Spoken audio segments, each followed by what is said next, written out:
A warm welcome to everyone. Today we are going to discuss about Edgar Allan Poe's essay, The Philosophy of Composition.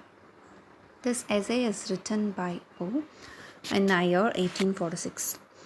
In this essay, Poe discusses his methodology, theory, using his famous poem, The Ravern. So we are going to discuss about the key ideas from the philosophy of composition. First, he talks about unity of effects. Poe empathizes the importance of creating a single unified emotional effect in a literary work.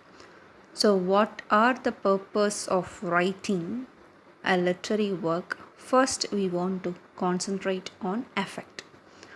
That will indulge the reader to read from his heart, soul, and mind. So, the first purpose of a literary work to have effect. He believes that every element of a poem, story, that includes a plot, language, symbolism, structure, everything contribute to this overall effect, aiming to elicit a specific emotional response from the reader. So when we have all sorts of things with the effect of unity, that will be a superb reading for the reader. So first one, Poe considered there should be a unity of effect in literary work. That may be anything, a story or a short story, or when you are writing a poetry, that should have an unity of effect in his literary work. Then we want to have a planning and calculation. Poe asserts that the creation of a work of literature should be a deliberate and calculated process. So, what here he is focusing on is if you are writing something, first we want to think, then we want to plan, then we want to start writing. So, the purpose is we want to have a spontaneous flow of thinking in our mind, then we want to write. So, this is the purpose of the time planning, and we want to calculate according to that, and we want to finish it off. So he empathizes the importance of planning and carefully considering every element detailed before writing. So once you started to write, think, plan, and write it properly. Before you are going into writing, before that itself, we want to have a clear picture of what we are going to write. According to him, spontaneity and inspiration alone are unreliable in achieving the desired effect.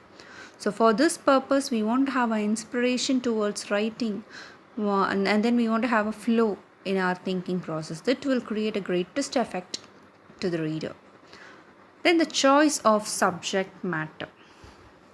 Poe discusses the choice of a melancholic or dark subject matter.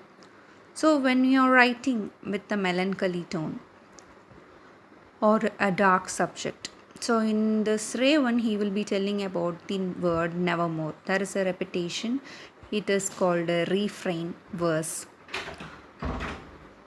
arguing that it is better suited to creating the desired emotional effect in a reader. So, he explains that he deliberately chose the theme of mourning and loss for the raven because he believes it had a profound and universal impact on the human psyche. So when we are writing about these type of mourning or sad things, that makes a reader to read more. There will be some sort of tears, emotions coming from the reader's mind. So we want to decide and write according to the choice of subject. Then he talks about power of music. Poe compares poetry to music, highlighting the importance of rhyme, repetition in creating a harmonious and evocating poem. He discusses the significance of the poem's musicality and how it can enhance its emotional impact. So, right, if you're writing, there should be a meter, rhyme, then structure. So that is important, like a music. Then overall, he tells the philosophy of composition reveals Poe's meticulous approach to his writing process, his belief in calculating manipulation of literary elements that will evoke a specific emotional response from readers. Then it gives insight into his artistic philosophy and provides an interesting perspective on his famous poem, The Raven. So, this is wonderful composition given by Edgar Allan Poe. This is what he talks about in the content of the essay. Thank you.